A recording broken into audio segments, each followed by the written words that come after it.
La predicación de hoy, hermanos, le puse ¿cómo te dicen? Yo creo que todos tenemos o hemos tenido apodos en algún momento de nuestras vidas, hermano. No sé si ustedes me quieren compartir alguno, ¿no? Me decían Robe. Robe, por Roberto.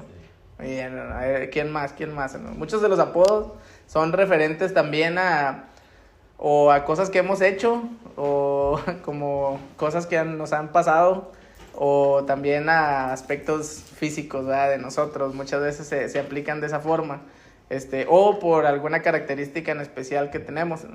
Hermana Esmeralda.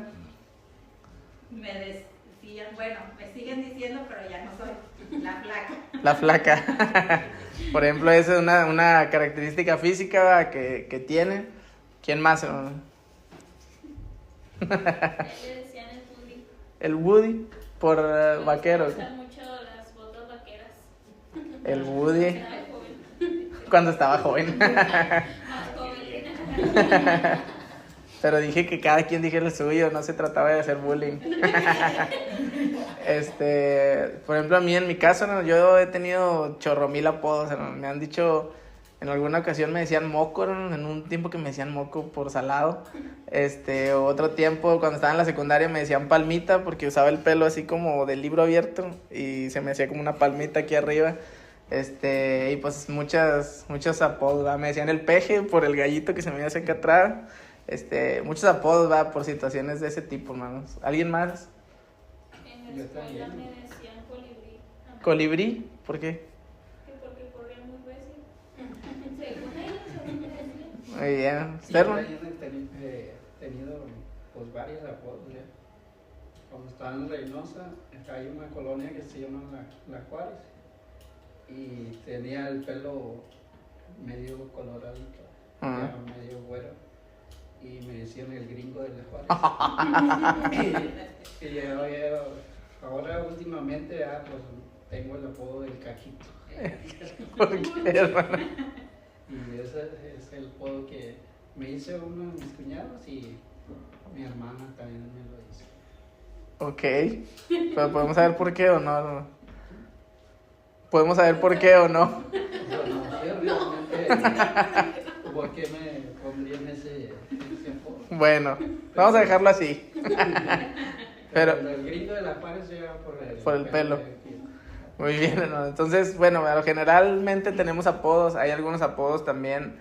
Ahí en el trabajo hay un chavo que le dicen el calmado, porque todo lo hace como si no tuviera ninguna presión, ¿no? Puede estar cayéndose la planta a pedazos y él va bien tranquilo, casi que primero a hacerse su café y luego a chambear.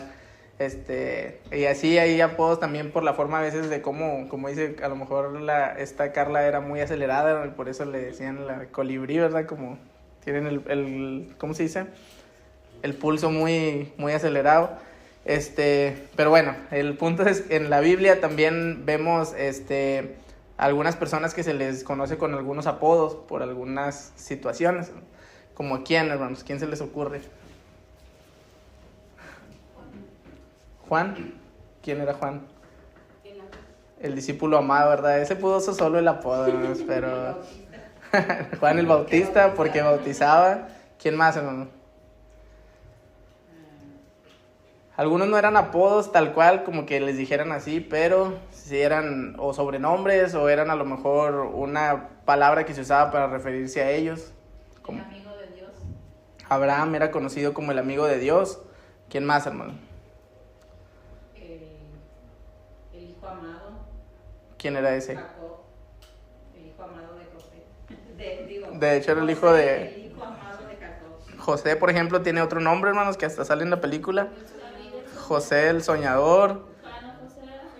A David, ¿cómo se le conoce, hermano? Un hombre conforme al corazón de Jehová. Un joven conforme al corazón de Dios. ¿Quién más, hermanos, se les ocurre?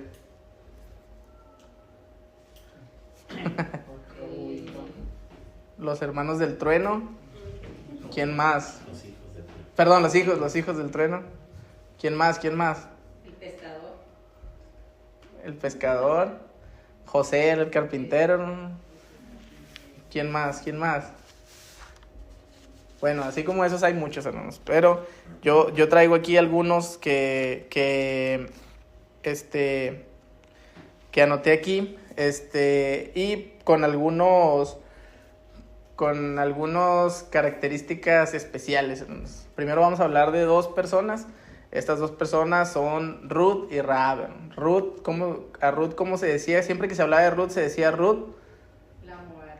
La Moabita, exactamente. ¿Qué dice ahí en Ruth 1:22?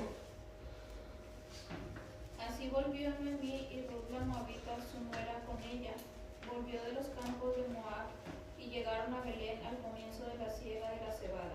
Muy bien, entonces si vemos esto y si vemos avanzando más adelante en todo lo que es el libro de Ruth, cada que se hace referencia a ella se dice Ruth la Moabita, Ruth la Moabita. ¿Y esto hace referencia a qué, hermano? ¿A qué característica de ella? Su nacionalidad, su origen, su etnia, que no era una persona que era del pueblo de Israel, ¿verdad? Que era una persona gentil, hermanos, que era una persona extranjera. Y en el caso de Rahab, que dice ahí Hebreos 11:31. Por la fe Rahab la ramera no pereció juntamente con los desobedientes, habiendo recibido de los espías en paz. Muy bien, entonces, ¿por qué características se le conocía a Rahab? La ramera. ¿Pero qué característica sería esto, no? Su profesión, su oficio, su trabajo, ¿verdad? Lo que ella hacía, pues, en su vida. Entonces, estos dos, aquí lo primero que podemos ver es que ellas eran identificadas por su origen y por su pasado, ¿verdad? Y cada vez que se habla de ellas, incluso, por ejemplo, vemos el caso de Rahab, estamos viendo que de Rahab se está hablando allá en Hebreos, o sea, ya después de que ya se había fundado la iglesia y todo, y vemos que se le sigue conociendo como Rahab la ramera, ¿verdad? Se le sigue dando ese mote porque es una cosa con la que la caracterizaban, ¿verdad? Con la que se identificaba. Entonces podemos ver que esto era algo con los que las podían identificar fácilmente, incluso hasta hoy en día seguimos hablando de ellas y seguimos utilizando estas formas de caracterizarlos, ¿verdad? Vemos también una cosa que tuvieron ellas en particular, ¿no? Que ellas ambas tuvieron que tomar en un momento decisiones difíciles que afectarían su futuro. En el caso de Ruth 1, del 15 al 17, ¿qué dice?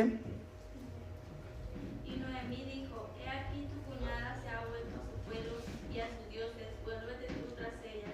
Respondió Ruth: No me ruegues que te deje y me aparte de ti, porque a donde quiera que tú fueres, yo iré yo, y donde quiera que vivieres, viviré. Tu pueblo será mi pueblo y tu Dios mi Dios. Donde tú murieres, moriré yo, y allí seré sepultada. Así me haga Jehová, y aún me añada, que solo la muerte hará separación entre nosotras dos. Muy bien, entonces, ¿qué decisión difícil tuvo que tomar Ruth aquí, hermano? Tuvo que quedarse con Noemí, con su suegra, en una ciudad que no era la suya, en un pueblo que no era el suyo, con una familia que no era la suya, y pues básicamente sin ningún sustento, ¿verdad? Porque pues eran viudas las dos, entonces ella tomó esta decisión de quedarse, de unirse al pueblo de Israel, de unirse a Noemí y de obedecerla en sus costumbres, incluso en sus creencias. Y en el caso de Rahab, ahí que dice en Josué 2 del 8 al 13.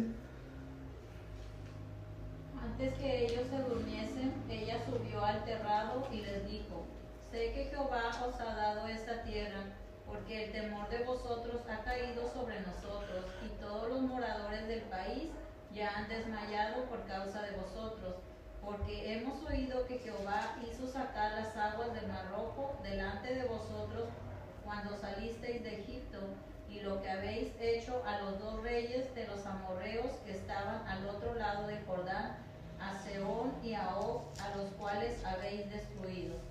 Muy bien, entonces, ¿cuál fue la decisión de Rahab, hermanos, que tuvo que tomar? Si lo vemos en una forma muy resumida, ella tuvo que tomar la decisión de traicionar a su nación, ¿verdad? Porque ella estaba recibiendo a los espías que venían del pueblo que venía a atacarlos, a su nación. Pero ella sabía, por lo que había escuchado acerca de Dios y lo que estaba haciendo con su pueblo, sabía que el pueblo de Dios iba a vencer, ¿verdad? Cuando ellos vinieran. Entonces ella tuvo que tomar la decisión de ponerse en contra de sus propias leyes, de ponerse en contra de su propio gobierno, para proteger a estos espías, a estos hombres y también buscando la salvación para ella, ¿verdad? Y para su familia. Entonces vemos que ella también tuvo que tomar esta decisión, que fue una decisión difícil, que iba a alterar su futuro, ¿no? Y en cuanto a la recompensa por estas decisiones difíciles, ¿no? Nos vemos que son estas mujeres que son extranjeras, que ambas eran extranjeras, que ambas eran mujeres, ¿no? Y mujeres en una cultura que era muy demasiado machista, por no decir otra cosa. Era una cultura que estaba muy pues incluso muy diferente a lo que es ahorita, ¿verdad? Entonces ellas fueron reconocidas como parte del plan de Dios para la salvación, ¿no? ¿Qué dice Hebreos 11:31 otra vez? Por la fe de Rahab, la ramera no pereció juntamente con los desobedientes, habiendo recibido a los espías en paz. Muy bien, entonces ahí se habla de Rahab, y luego después en Santiago 2:25, ¿qué dice? Asimismo también Rahab, la ramera, ¿no fue justificada por obras cuando recibió a los mensajeros y los envió por otro camino? Entonces estos dos versículos nos hablan sobre Rahab, y el versículo, si ustedes se fijan en el capítulo de Hebreos 11, ¿cómo se llama este capítulo, hermanos? ¿Se acuerdan?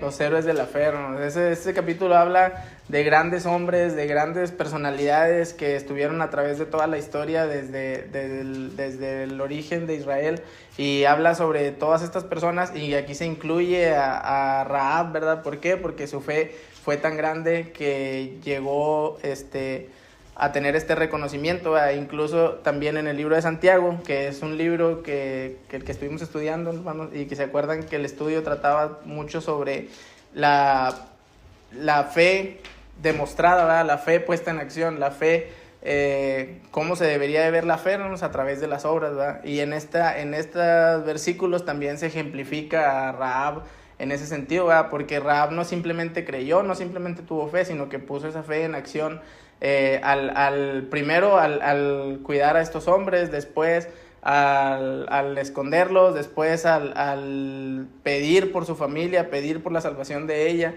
y después al traer a su familia, porque todo lo que ella hizo, cada acción que ella realizó desde el momento en que se empieza a hablar de ella en la Biblia, ¿no? Era un acto de fe, pero una fe puesta en obras, ¿verdad? Y a tal grado de que llega a mostrarse en estos versículos. Y después en Mateo 1:5, ¿no? ¿Qué dice? Dice Salmón, engendró de Rahab a Boz, y Boz engendró de Ruth a Obed, y Obed a Isaí. Muy bien, entonces aquí vemos también en el libro de Mateo habla sobre la genealogía de nuestro Señor Jesucristo, ¿verdad? Empieza con esa parte, y en la genealogía del Señor Jesucristo, cuando los judíos hablaban sobre las genealogías, si usted se fija, ¿qué es lo que se habla, no? ¿De quién? De los hombres, ¿no? Siempre es que era hijo de que era hijo de tuvo a y su hijo fue y siempre se habla sobre la línea de la genealogía de los hombres, ¿verdad? Pero aquí Mateo hace un espacio pequeño para cada una de ellas, y dice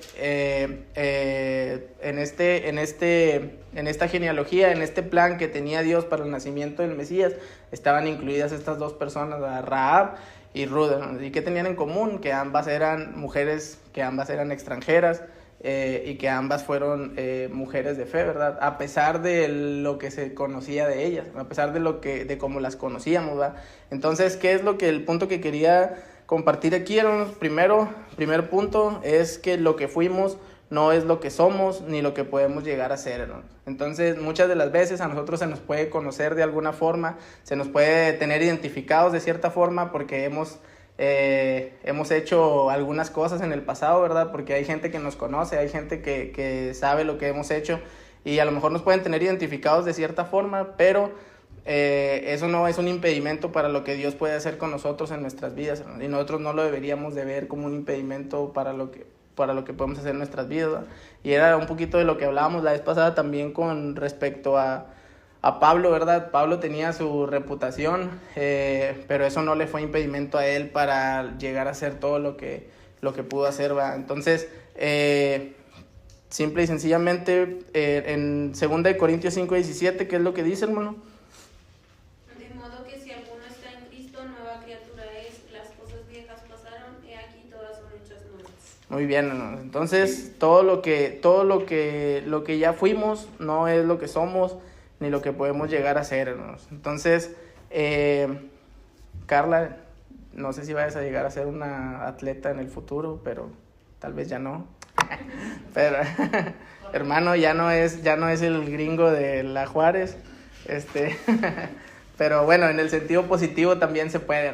Yo ya no soy la palmita, ¿no? Ya tampoco estoy tan salado, entonces, nada, pero en el sentido de nuestra vida espiritual, hermanos, obviamente nosotros al momento de venir de aceptar el regalo de gracia que Dios nos da, al momento de aceptar esa salvación, somos transformados, ¿verdad? Y somos transformados para algo mejor, hermanos. No somos transformados para seguir en lo mismo ni para regresar atrás, somos transformados para algo mejor, ¿verdad? Entonces, que nuestro pasado no limite el potencial de lo que Dios puede hacer con nosotros, hermanos. En el punto número 2 dice, otra vez, empezamos de este lado, Santiago 2:23, segunda de Pedro 2:7 y 8, Edgar, Génesis 20:9,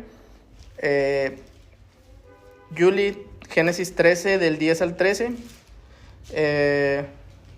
hermana Esmeralda, Tito 1:16, Jason, Santiago 1:26, hermano Roberto, Lucas 17, del 1 y 2.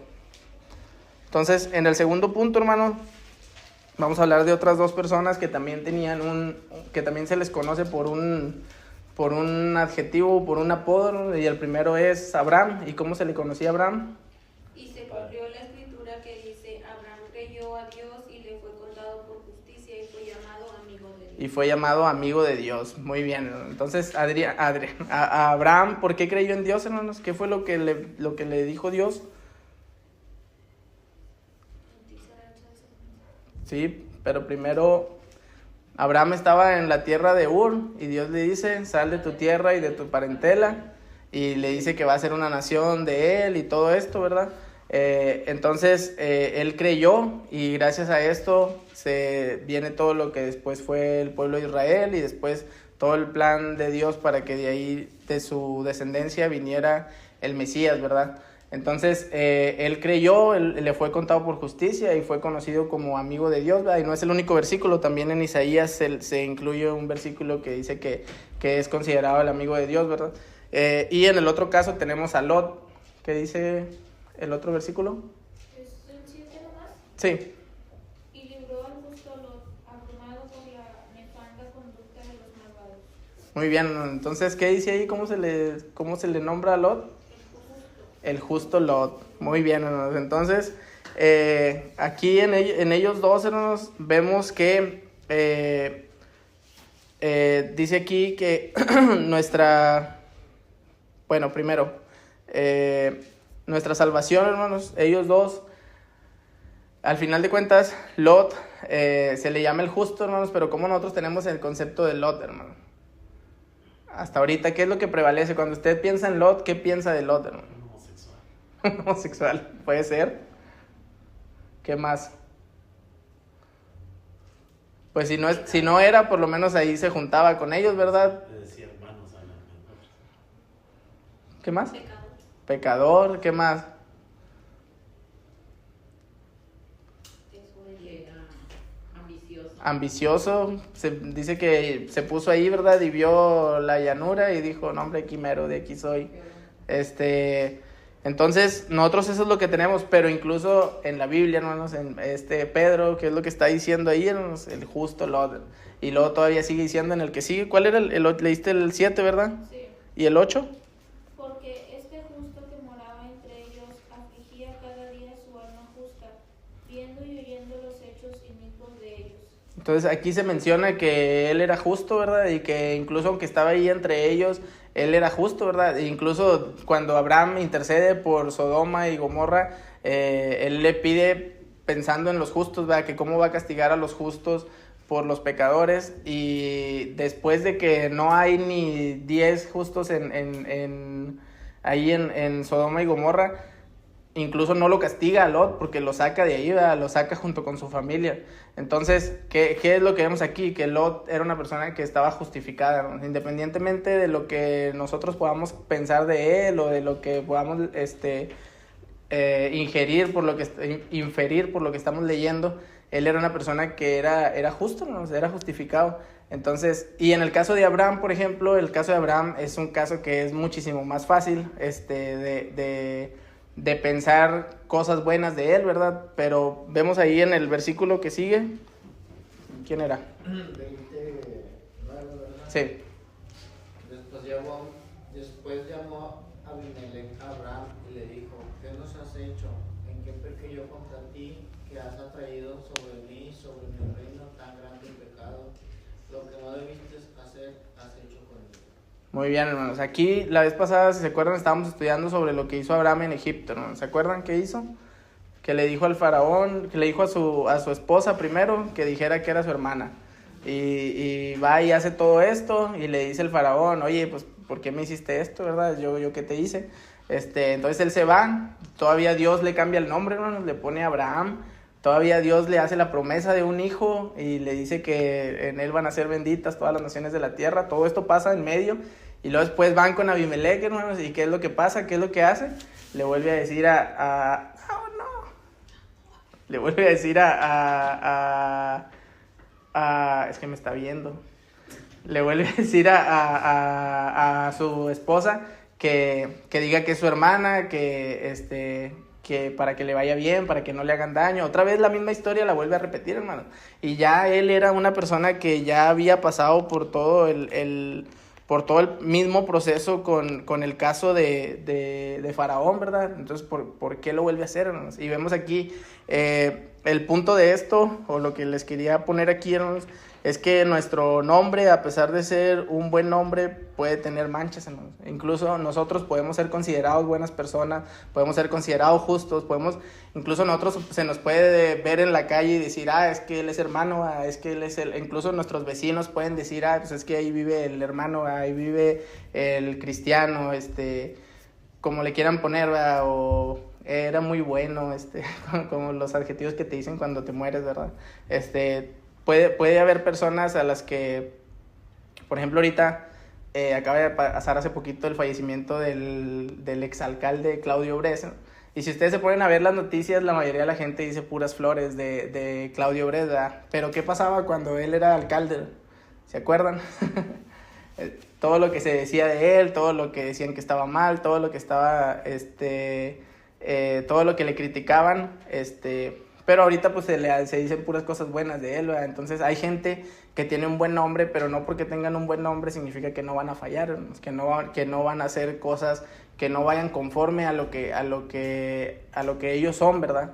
El nombre con el que lo que nosotros tenemos que buscar aquí es que tengamos un buen nombre, pero que nuestras acciones sean congruentes a ese nombre, a esa imagen que tenemos, ¿verdad?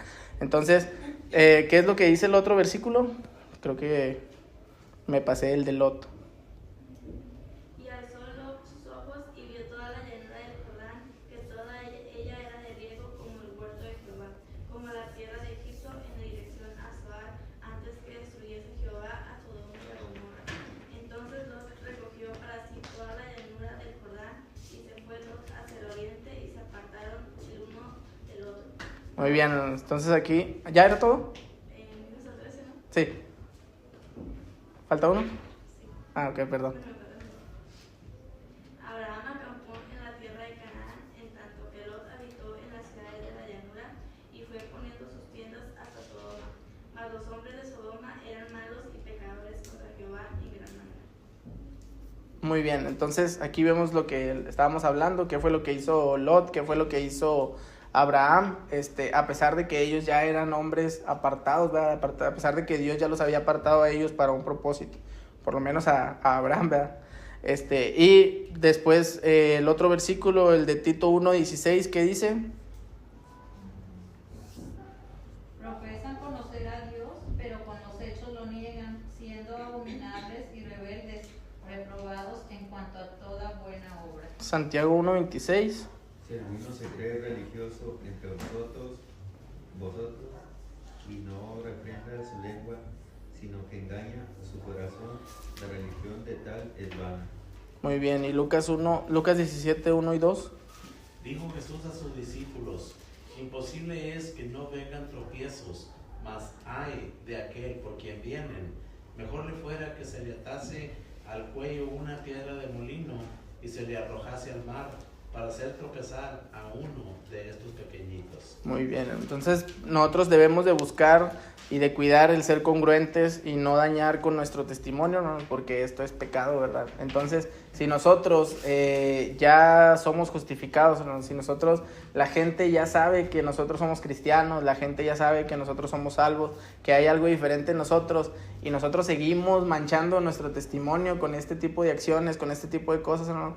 Es aún peor, ¿no? Nos dice ahí el último versículo que el hermano, mejor le fuera ponerse una piedra y tirarse al río, ¿verdad? Porque estás haciendo tropiezo para las otras personas cuando en lugar de ser luz, está haciendo tropiezo para las demás personas, ¿verdad? Entonces, el hecho de tener un nombre, una reputación, una imagen, no nos exime de esto, ¿no? Y tenemos que todavía cuidarla mucho más.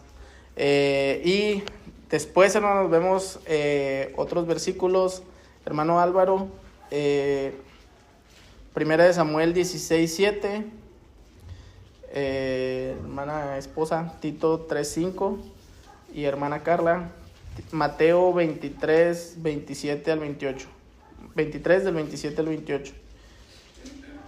Entonces, primero, Rahab siempre se menciona como la ramera, pero Dios la vio como una mujer de fe y la incluyó en su plan.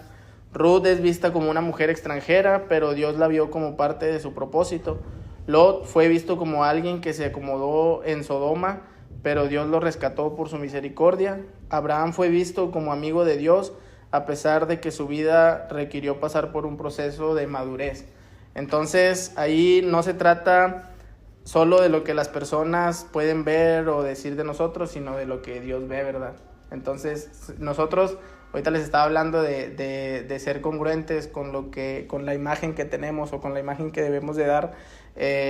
No es para que las personas lo vean, no es porque tengamos que tener una buena imagen enfrente de las personas, porque también hay gente de la que no podemos decir ni una tacha, no podemos ponerles ni una tacha en su aspecto, en su comportamiento, en su vida que nosotros podemos ver, pero ¿qué es lo que hay en el corazón, hermanos? ¿Qué es lo que hay detrás de lo que no vemos, hermanos? Y eso es lo que ve Dios, hermanos. Lo que Dios ve son nuestros pensamientos, nuestro corazón. ¿Qué dice ahí el Primera de Samuel 16:7? Dice: Jehová respondió a Samuel: no mires a su parecer ni a lo grande de su estatura, porque yo lo desecho. Porque Jehová no mira lo que mira el hombre, pues el hombre mira lo que está delante de sus ojos, pero Jehová mira el corazón. Muy bien. ¿Y Tito 3:5?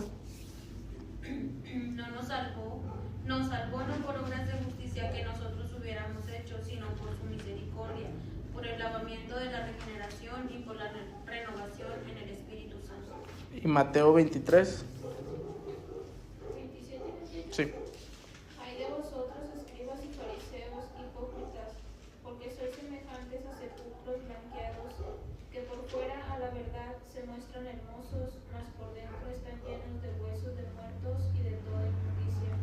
Así también vosotros por fuera, a la verdad os mostráis justos a los hombres, pero por dentro estáis llenos de hipocresía e iniquidad.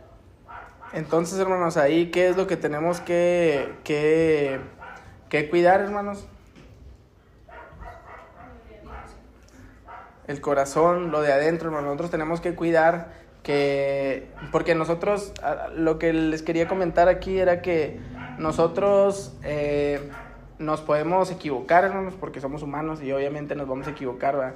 Pero ya vimos en el primer punto que un error que cometamos en el pasado no nos define, ¿no? Un error que cometamos en nuestra vida no nos define si nosotros queremos corregir ese error, no nos define si nosotros venimos, confesamos nuestro pecado, nos arrepentimos realmente, y si realmente te arrepientes, lo que vas a hacer es un cambio de pensamiento, ¿verdad? Un cambio de actitud, un cambio de obra.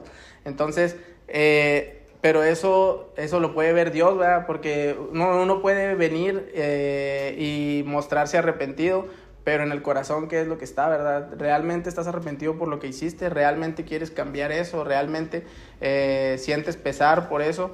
eso únicamente lo ve Dios, ¿verdad? Entonces, más allá de preocuparse por mantener una buena reputación, una buena imagen, más allá de preocuparse incluso por el testimonio que podemos dar ante las personas, hay que preocuparnos porque nuestro corazón realmente esté buscando lo que Dios quiere, ¿verdad? Hay que preocuparnos porque nuestro corazón realmente tenga un sentido en la dirección correcta, ¿no? Entonces, los puntos aquí, hermanos, son: no te aferres a tu pasado, sino a la identidad que Dios quiere darte. Vive de manera que tu testimonio refleje tu fe y que tu identidad no se base en lo que otros ven o dicen, sino en lo que Dios quiere de ti, ¿verdad? Entonces, esperemos que al final de nuestra vida, hermanos, para la gloria de Dios, se pueda decir de nosotros que éramos personas conforme al corazón de Dios, hermanos. Que no, ese tipo de cosas que se pudieran decir de nosotros, lo único que haría sería dar gloria a Dios, ¿verdad? Por lo que hizo en nuestras vidas, hermanos. Y eso es lo que deberíamos de buscar.